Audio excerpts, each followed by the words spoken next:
शिवहर शंकर नमामि शंकर शिवशंकर शंभो। हे गिरिजापती भवानी शंकर शिवशंकर शंभो। बोला ओम नमो पार्वती पतये हर हर महादेव। नमस्कार मंडळी, मी शीतल आणि तुम्ही पाहताय दिल्लीकर मराठी। या व्हिडिओमध्ये मी तुम्हाला महाशिवरात्रीची संपूर्ण माहिती अतिशय साध्या सोप्या पद्धतीने सांगणार आहे। यामध्ये तुम्हाला महाशिवरात्रीची पूजा आणि व्रत कसं करावं, उपवास कधी धरावा कधी सोडावा, महाशिवरात्री व्रताचं महात्म्य, निश्चित काळ याबद्दल संपूर्ण माहिती समजून जाईल। तेव्हा विनंती करते की तुम्ही सर्वांनी हा व्हिडिओ शेवटपर्यंत पहा। आपल्या चॅनेलवर तुम्ही पहिल्यांदाच आला असाल तर धार्मिक आणि आध्यात्मिक प्रकारचे व्हिडिओ पाहण्यासाठी दिल्लीकर मराठी या चॅनेलला अवश्य सबस्क्राईब करा। हा व्हिडिओ तुम्हाला आवडला तर व्हिडिओला लाईक करून तो जास्तीत जास्त लोकांपर्यंत पाठवा। तसेच व्हिडिओ पाहत असताना सर्वांनी कमेंट्समध्ये लिहा ओम नमः शिवाय। चला तर मग व्हिडिओला सुरुवात करते। मंडळी, प्रत्येक महिन्यातील वद्य चतुर्दशीची रात्र ही शिवरात्र मानली जाते, परंतु माघ वद्य चतुर्दशीची रात्र ही महाशिवरात्र म्हणून अतिशय प्रसिद्ध आहे। महाशिवरात्र हे शिवभक्तांच्या दृष्टीने अत्यंत पवित्र असे एक व्रत आहे। शंकर हे महायोगी अतुल पराक्रमी असून सुद्धा ते त्यागी विरागी असे आहेत। ते स्मशानामध्ये वास करतात। पार्वतीसारख्या लोकोत्तर विश्वसुंदरीसोबत ते जगावेगळा संसारसुद्धा करतात। जीवनाच्या दोन्ही बाजूंकडे सारख्याच दृष्टीने पाहावे आणि त्यात रस घेण्याची परंपरा अखंडित राहावी अशा दूरदृष्टीने अशा देवांचे महात्म्य आपल्या पूर्वजांनी परंपरेने जागृत ठेवलेले आहे। यंदा अर्थात 2026 या वर्षामध्ये महाशिवरात्री नेमकी कधी आहे, तिचे महत्त्व, मान्यता याबद्दल आपण सविस्तर माहिती जाणून घेऊया। तर पहा, महाशिवरात्रीच्या रात्री भगवान शंकरांची पूजा केली असता सर्व प्रकारच्या पापांचा नाश होऊन शिवलोकाची प्राप्ती, शिवाशी तादाम्य, मोक्ष इत्यादी फळे मिळतात अशी शिवभक्तांची श्रद्धा असते। चतुर्दशी 2 दिवसांमध्ये विभागलेली असेल तर ज्या मध्यरात्री चतुर्दशी येत असेल ती शिवरात्र मानली जाते। यावरून शिवरात्रीचा कालनिश्चय करताना दिवसाला महत्त्व नसून रात्रीला महत्त्व आहे हे स्पष्ट होते। आपल्या भारत देशामध्ये शिवपूजन करण्याच्या अनेक पद्धती रूढ आहेत। त्यामध्ये भगवान शिवशंकरांना 1 लोटाभर पाणी अर्पण करणे ही पद्धत जगजाहीर आहे आणि ही पद्धत अतिशय साधीसोपी मानली जाते की आपल्याकडे एकही वस्तू नसेल पूजेसाठी किंवा भगवान शिवशंकरांची पूजा करण्यासाठी आपण फारसा वेळ देऊ शकत नसलो तरी पण आपण फक्त मनोभावे 1 तांब्याभर पाणी जरी शिवलिंगावर अर्पण केलं तरी पण भगवान शिवशंकर आपल्यावर प्रसन्न होतात अशी मान्यता आहे। शिवोपासना सर्व राज्यांमध्ये केली जाते। अगदी प्राचीन काळी म्हणजेच वैदिक काळापासून शिवाचं महात्म्य वर्णिलं गेलेलं आहे। वेगवेगळ्या काळी शिवशंकरांना भिन्न नावांनी संबोधले असले तरी या देवतेचे स्वरूप आणि महत्त्व हे चिरंतन राहिलेले आहे। महाराष्ट्रामध्ये अनेक ठिकाणी शिवशंकर म्हणजेच महादेव हे ग्रामदैवत आहे। त्यांना त्या ठिकाणी वेगवेगळ्या नावांनी ओळखले जाते। अनेक ठिकाणी महाशिवरात्रीनिमित्त जत्रा देखील भरतात। श्री शिवलीला अमृत हा ग्रंथ अतिशय प्रभावी असा ग्रंथ आहे, तेवढाच तो प्रसिद्ध सुद्धा आहे आणि या ग्रंथामध्ये महाशिवरात्रीचं महत्त्व खूप चांगल्या पद्धतीने समजावून सांगितलेलं आहे। त्यातल्या त्यात शिवलीला अमृतामधील 11वा अध्याय हा विशेष प्रभावी असल्याचा सगळ्यांचाच अनुभव आहे। शैव मताच्या अनुयायी भाविकांमध्ये शिवलीला अमृताला बरंच महत्त्व आहे। हा जो ग्रंथ आहे तो परंपरागत श्रद्धाधिष्ठित आहे हे सुद्धा तेवढंच खरं। ग्रंथाची भाषा अतिशय सुबोध आहे। त्यात दिलेल्या कथा मनोरंजक आहेत आणि या कथा आपल्याकडे बऱ्याच काळापासून रूढ आहेत। महाशिवरात्रीचं महात्म्य सांगताना शिवलीला अमृताच्या 2ऱ्या अध्यायामध्ये सर्व प्रकारचे मोठमोठे पर्वनिकाळ शिवरात्रीवरून ओवाळून टाकावेत अशा पद्धतीने माहिती दिलेली आहे। या दिवशी त्रिकाल पूजा, मंत्रस्तोत्र पठण तसेच शिवनामाचा जप केला असता तो अपार पुण्यकारक ठरतो। गंधर्व, ऋषीमुनी हे सर्व शिवरात्रीचं व्रत करतात असा निर्वाळा दिलेला आहे। भगवान शिवशंकर ही जी देवता आहे ती सर्व प्रकारच्या लोकांना आकर्षित करणारी आहे। या देवतेकडे अधिकाधिक भक्तांचे लक्ष जावे, भगवान शंकरांची उपासना सर्वत्र वाढावी अशा सदहेतूने हे महाशिवरात्रीचे महिमान सांगितले जाते। महाशिवरात्रीचे प्रकार किती सांगितले गेलेले आहेत याची माहिती आपण घेऊया। तर महाशिवरात्रीचे व्रत कसे करावे याविषयी तपशीलवार विवेचन विविध ग्रंथातून आपल्याला आढळतं। त्यामध्ये नित्यशिवरात्र, पक्षशिवरात्र, मासशिवरात्र, योगशिवरात्र व महाशिवरात्र असे शिवरात्रीचे 5 प्रकार सांगितलेले आहेत. यापैकी महाशिवरात्री ही सर्वश्रेष्ठ मानली जाते. दररोजची रात्र ही नित्यशिवरात्र, शुद्ध चतुर्दशीची रात्र ही पक्षशिवरात्र, प्रत्येक महिन्याच्या वद्य चतुर्दशीची रात्र ही मासशिवरात्र आणि योग सामर्थ्याने निर्माण केलेली रात्र ही योगशिवरात्र मानली जाते. आता महाशिवरात्रीचं व्रत कसं करावं याबद्दलची माहिती सांगते. बघा, माघ वद्य त्रयोदशीला एक वेळ भोजन करून राहावे. म्हणजेच काय, महाशिवरात्रीच्या आदल्या दिवशी आपल्याला फक्त दिवसभरातच जेवण घेता येणार आहे. एकदा की सूर्य मावळला की त्यानंतर आपण आपल्या उपवासाला सुरुवात करायची. तसंही आपलं जे दररोजचं जेवण आहे, म्हणजे सकाळचा नाश्ता आपण करू शकतो, दुपारचं जेवण करू शकतो, पण संध्याकाळचं जे जेवण आहे ते सूर्यास्तापूर्वीच घ्यावं किंवा सूर्य मावळण्याच्या आतच घ्यावं अशी मान्यता आहे आणि आपल्या आरोग्याच्या दृष्टीने ते चांगलं आहे असं समजलं जातं. त्यामुळे आपण महाशिवरात्रीच्या आदल्या दिवशी रात्रीपासूनच उपवास धरला असा त्यामध्ये आपण ग्राह्य धरू शकतो किंवा गृहीत धरू शकतो. आणि त्रयोदशीच्या रात्रीपासूनच आपल्या उपवासाला सुरुवात होते. त्यानंतर रात्री तर आपण झोपतो आणि मग ज्या दिवशी प्रत्यक्ष चतुर्दशी आहे म्हणजे महाशिवरात्र आहे त्या दिवशी सकाळी आपण अंघोळ वगैरे करून सूर्यदेवांना अर्घ्य देऊन या व्रताचा संकल्प करू शकतो. आणि मग आपल्याला हे जे व्रत आहे किंवा महाशिवरात्रीचा जो उपवास आहे तो संपूर्ण दिवसभर करायचा आहे, रात्री देखील करायचा आहे आणि मग दुसऱ्या दिवशी आपण तो सोडू शकतो. म्हणजे ज्याप्रमाणे आपण एकादशीचं व्रत करतो ते संपूर्ण 24 तासासाठी करतो. म्हणजे एकादशीच्या सूर्योदयापासून द्वादशीच्या सूर्योदयापर्यंत आपण ते व्रत करत असतो. अगदी त्याच पद्धतीने आपल्याला हे महाशिवरात्रीचं व्रत करायचं आहे. स्नान, शिवपूजनद्वारे आपल्याला हे व्रत पूर्ण करायचं आहे. उपवास, पूजा, जागरण ही या व्रताची 3 प्रमुख अंगे आहेत. तुमच्यापैकी बऱ्याच जणांचे प्रश्न येतात की ताई, आमच्या देवघरामध्ये शिवलिंग नाही आहे किंवा आमच्याकडे ते ठेवण्याची परंपरा नाही आहे, तर आम्ही महाशिवरात्रीची पूजा कशी करायची? किंवा मंदिरांमध्ये सुद्धा या दिवशी प्रचंड गर्दी असते, मग शिवलिंगाचं दर्शनच होणं कठीण असतं, लांबूनच कुठेतरी आपल्याला पाया पडून मग निघावं लागतं. तर समजा आपल्याला साध्या सोप्या पद्धतीने पूजा करायची असेल, शिवलिंगाचं जे काही स्नान असतं, अभिषेक असतो तो करायचा असेल, तर तो आपण कशा पद्धतीने करू शकतो? तर बघा, तुमच्याकडे समजा शिवलिंग ठेवण्याची परंपरा नसेल तर तुम्ही या दिवशी तात्पुरतं मातीचं किंवा वाळूचं शिवलिंग बनवून त्याच्यावर पाण्याचा, दुधाचा अभिषेक करून, म्हणजे आता मातीचं किंवा वाळूचं शिवलिंग आपण जेव्हा बनवू तेव्हा अगदी थोडंसं म्हणजे चमचाभर पाणी, चमचाभर दूध किंवा चमचाभर पंचामृत असं आपल्याला अर्पण करता येतं. जेव्हा आपण मंदिरामध्ये जातो तर मंदिरांमधली शिवलिंग ही भव्य असतात, मोठी असतात, तर तिथे आपण तांब्याभर पाणी अर्पण करू शकतो किंवा पंचामृत वगैरेचा अभिषेकसुद्धा जास्त प्रमाणामध्ये करू शकतो. पण इथे आपल्याला अगदी थोड्या थोड्या पदार्थांचा वापर करून तो अभिषेक करता येईल. तुम्हाला जास्त वेळ देणं शक्य नसेल किंवा आरोग्याच्या काही समस्या असतील तर तुम्ही फक्त एक तांब्याभर पाणी त्या तयार केलेल्या मातीच्या किंवा वाळूच्या शिवलिंगावर अर्पण केलं. त्याच्यानंतर शिवलिंगाला भस्म, चंदन किंवा गुलाल यासारखा गंध आपण लावू शकतो. त्यानंतर बेलपत्र वाहायचं, एक पांढऱ्या रंगाचं फूल वाहायचं आणि आपण शिवलिंगाला धूपदीपांनी तसेच कापुराच्या आरतीने ओवाळून 3 टाळ्या वाजवून नमस्कार करायचा आहे. ओम नमः शिवाय हा अतिशय प्रभावी असा मंत्र आहे किंवा आपण हर हर महादेव असंही म्हणू शकतो आणि भगवान शिवशंकरांची आरती करू शकतो. अशा पद्धतीने आपल्याला ही पूजा करता येईल. आणि समजा तुमच्याकडे घरातच शिवलिंग असेल तर त्याचीही पूजा तुम्ही अशाच पद्धतीने करू शकता.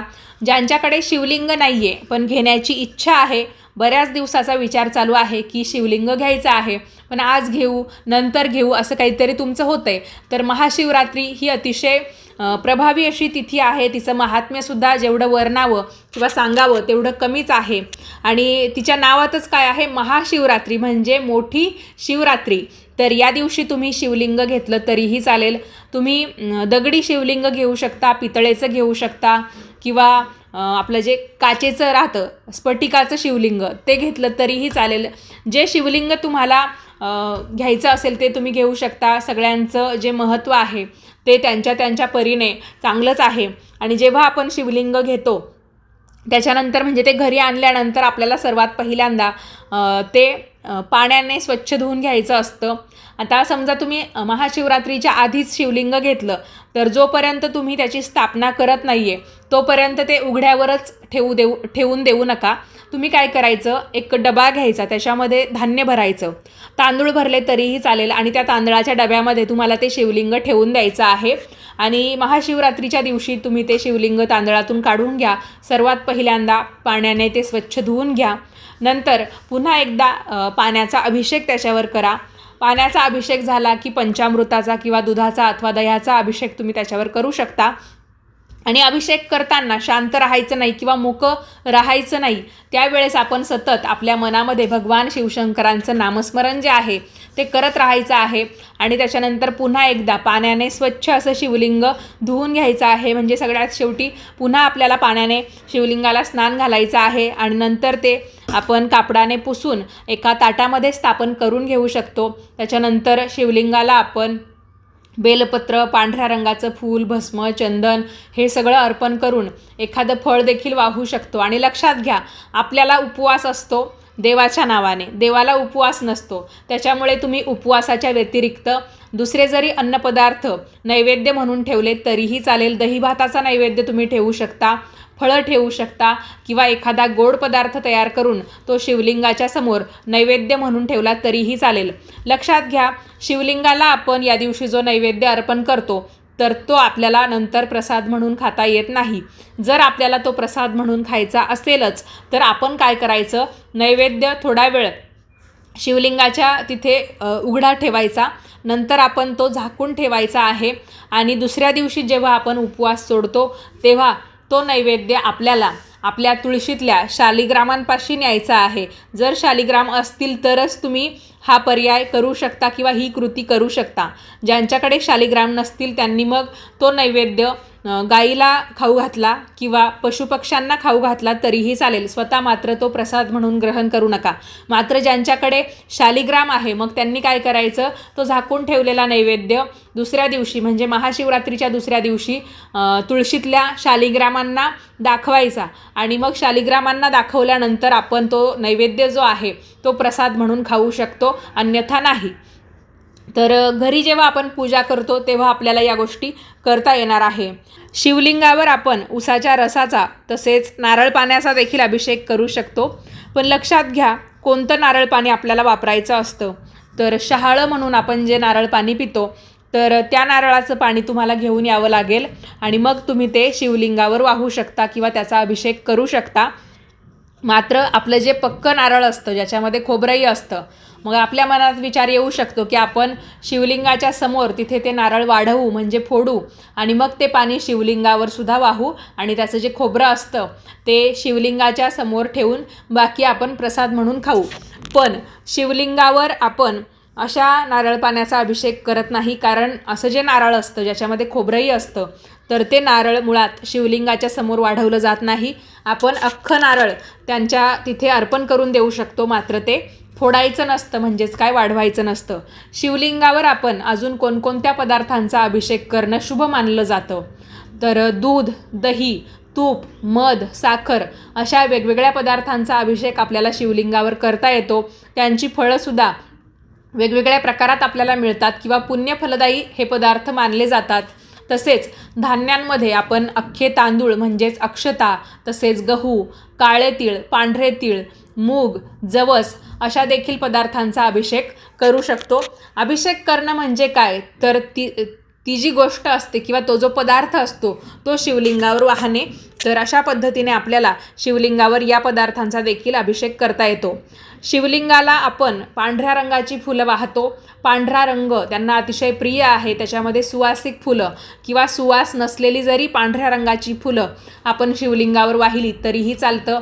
त्याचबरोबर धोत्र्याचं फळ, धोत्र्याचं फूल वाहणं देखील शिवलिंगावर अतिशय शुभ मानलं जातं. आता धोत्रा हा विषारी असतो, पण यामागे एक उद्देश आहे की आपल्याकडच्या ज्या काही वाईट गोष्टी आहेत त्या निघून जाव्या, आपल्यामध्ये जे वाईट गुण आहेत ते निघून जावे. तर या अर्थाने आपण तो विषारी धोत्रा शिवलिंगावर अर्पण करायचा असतो, जेणेकरून आपल्यामध्ये जे काही तमोगुण आहेत ते निघून जातील आणि आपण एक चांगला माणूस, चांगली व्यक्ती म्हणून तिथून बाहेर पडू.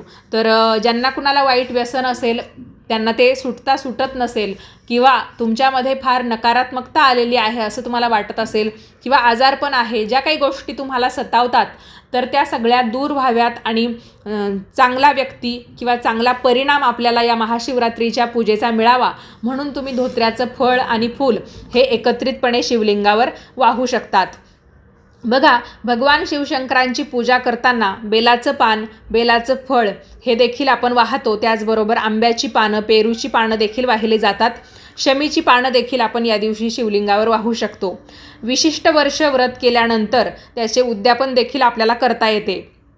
म्हणजे तुम्ही बऱ्याच दिवसापासून महाशिवरात्रीचं व्रत करताय, आता तुम्हाला ते व्रत निघत नाही किंवा उपवास करणं शक्य होत नाही, तर इथून पुढे जर तुम्हाला हा उपवास करायचा नसेल तर तुम्ही त्याचं उद्यापन देखील करू शकता.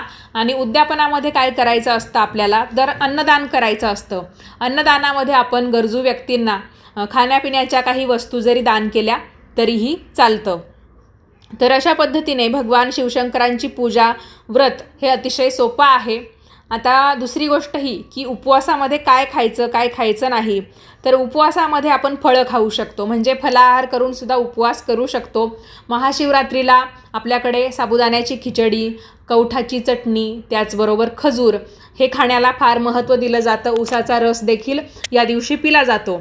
पण आपल्याला इतर व्रतांप्रमाणे, जसं की एकादशी असल्यावर आपण भगरीचे देखील पदार्थ खात असतो, पण आपल्याला या महाशिवरात्रीच्या व्रतामध्ये भगर खाता येणार नाही आहे. त्याच्यामुळे भगरीचा समावेश या व्रतामध्ये करू नका. काही ठिकाणी असं मानलं जातं की महाशिवरात्रीचा उपवास आहे किंवा भगवान शिवशंकरांची जी व्रतवैकल्य आपण करतो त्याच्यामध्ये आपल्याला मिठाचे पदार्थ खायचे नसतात, एकतर गोड पदार्थ की जे उपवासाला चालतात, तर ते खाऊन आपण उपवास धरायचा असतो. तर काहींकडे अशीही मान्यता आहे की महाशिवरात्रीच्या व्रतामध्ये आंबट पदार्थ खाल्ले जात नाही. तर बघा, असं काही नाही आहे. आपण साबुदाणा खिचडी देखील खाऊ शकतो नेहमीप्रमाणे बनवून. त्याचबरोबर बटाट्याचे पदार्थ खाऊ शकतो, फळं खाऊन उपवास धरू शकतो आणि फक्त आपल्याला याच्यामध्ये भगर खायची नाही आहे, एवढं मात्र लक्षात ठेवा. जास्त तेलकट वगैरे पदार्थ आपण या दिवशी खाणं टाळलं तर उपवास केल्यामुळे आपल्याला कोणत्याही प्रकारचा त्रास होणार नाही आहे. त्याच्यामुळे उपवास आहे, मग खूपच तळलेले पदार्थ खा, तर या गोष्टी काही करू नका. जसं आपल्याला सहन होतं. आणि उपवास म्हणजे काय, तर या दिवशी आपण आपल्या पोटाला आराम देत असतो, तर मग त्याचा फायदासुद्धा नंतर आपल्या शरीरासाठी चांगला होतो. तर उपवास हा उपवासासारखाच केला तर नक्कीच आपल्या शरीरावर देखील त्याचा खूप चांगल्या पद्धतीने परिणाम दिसून येईल. बघा, महाशिवरात्रीच्या काळामध्ये उपवास, जागरण इत्यादी गोष्टी नकळत घडल्या तरी व्यक्तीचा उद्धार होतो, अशी लोकांची श्रद्धा आहे. आता आपण महाशिवरात्रीच्या निशिता काळाबद्दलची माहिती जाणून घेऊया. या काळाला निशिता काळ किंवा निशित काळ या नावाने ओळखलं जातं आणि हा जो निशिता काळ असतो तो महाशिवरात्रीच्या व्रतामध्ये अत्यंत महत्त्वाचा काळ म्हणून ओळखला जातो. जो व्यक्ती या निशिता काळामध्ये भगवान शिवशंकरांची मनापासून पूजा करतो किंवा त्यांची आळवणी करतो, विनवणी करतो, तर त्या व्यक्तीचे सगळे दुःख दूर होऊन प्रत्यक्ष भगवान शिवशंकर अशा व्यक्तीला कोणत्या ना कोणत्या रूपामध्ये दर्शन देतात, अशी मान्यता आहे. त्यामुळे तुम्हीसुद्धा दिवसा तर पूजा करालच, पण निशिता काळामध्ये जर तुम्ही पूजा केली तर तुम्हाला महाशिवरात्रीचं पूर्ण फळ मिळाल्याशिवाय राहणार नाही. तर यंदा रविवार दिनांक 15 फेब्रुवारी 2026 रोजी महाशिवरात्री आलेली आहे. बाकीच्या व्रतांमध्ये आपण काय करतो, पंचांगानुसार सूर्योदयाची तिथी मानतो आणि तीच व्रतांची प्राचीन परंपरा आहे. परंतु एकमेव महाशिवरात्री हे असं व्रत आहे की या व्रतामध्ये निशिता काळाला महत्त्व आहे. या दिवशी करायचं शिवपूजन प्रदोष काळानंतर रात्री केलं जातं. म्हणजेच काय, दिवसाच्या पूजेपेक्षा रात्रीच्या पूजेला हे जास्तीत जास्त महत्त्व इथे या महाशिवरात्रीच्या निमित्ताने दिलं जातं. रात्रीचे समान 15 भाग केल्यानंतर त्यापैकी 8वा भाग जो येतो तो म्हणजे निशिता काळ होय. जेव्हा निशिता काळी कृष्ण चतुर्दशी म्हणजे महिन्याच्या दुसऱ्या पंधरवड्याची 14वी तिथी असेल तिला शिवरात्री असे म्हणतात. माघ महिन्यात या शिवरात्रीस विशेष महत्त्व असल्याने तिला महाशिवरात्री असे म्हणतात. यंदा म्हणजेच 2026 या वर्षामध्ये 15 फेब्रुवारीच्या उत्तर रात्री 12:28 ते 1:18 या काळामध्ये निश्चित काळ आहे. तर या काळामध्ये आपल्याला भगवान शिवशंकरांची मनापासून होईल तितकी सेवा करायची आहे. महाशिवरात्रीच्या विविध कथा आणि मान्यता काय काय सांगतात ते आपण जाणून घेऊया आणि या व्हिडिओमध्ये थांबूया. महाशिवरात्रीला जलाभिषेक, रुद्राभिषेकाला अनन्यसाधारण असे महत्त्व आहे. देवांचे देव आणि तिन्ही लोकांचे स्वामी महादेवांचा हा सर्वात मोठा उत्सव असतो. या दिवशी भक्तिभावे शिवाची आराधना केल्यास भगवान शंकर प्रसन्न होतात आणि शिवभक्तांच्या सर्व मनोकामना पूर्ण होतात असे मानले जाते. काही कथांनुसार समुद्रमंथनातून निघालेले हलाहल याच दिवशी शंकरांनी प्राशन केले होते आणि जगाला विनाशापासून वाचवले. हेच ऋण फेडण्याचा दिवस म्हणजे महाशिवरात्री होय, अशी मान्यता असल्याचे सांगितले जाते. तर काही कथांनुसार या दिवशी शिव आणि पार्वतीचा विवाह झाला होता. काही ठिकाणी या दिवसाला जलरात्री असे म्हटले जाते. महाशिवरात्रीचा महिमा अतिशय मोठा असल्याचे या निमित्ताने सांगितले जाते. तसेच शिवतत्व या दिवशी प्रथम पृथ्वीवर अवतरल्यामुळे हा दिवस महाशिवरात्री म्हणून साजरा केला जातो असेही म्हटले जाते. तर मंडळी, तुम्हाला आजच्या व्हिडिओमध्ये मी महाशिवरात्रीची संपूर्ण माहिती देण्याचा प्रयत्न केला. प्रत्यक्ष पूजाविधीचा व्हिडिओ मी तुम्हाला लवकरच शेअर करेल. तोपर्यंत तुम्ही आपले बाकीचे सुद्धा महाशिवरात्रीचे व्हिडिओ पाहू शकता. तुम्हाला कशी वाटली ही माहिती मला तुमची एक कमेंट करून नक्की कळवा. व्हिडिओ आवडला असेल तर व्हिडिओला लाईक करा, जास्तीत जास्त लोकांना पाठवा आणि याच पद्धतीचे नवनवीन माहितीचे धार्मिक आध्यात्मिक व्हिडिओ दररोज पाहण्यासाठी आजच आपल्या दिल्लीकर मराठी या यूट्यूब वाहिनीला नक्की सबस्क्राईब करा. वेळात वेळ काढून व्हिडिओ पाहिला, माहिती ऐकली त्याबद्दल तुम्हा सर्वांचे खूप खूप धन्यवाद आणि तुम्हाला महाशिवरात्रीच्या हार्दिक शुभेच्छा. ओम नमः शिवाय. हर हर महादेव.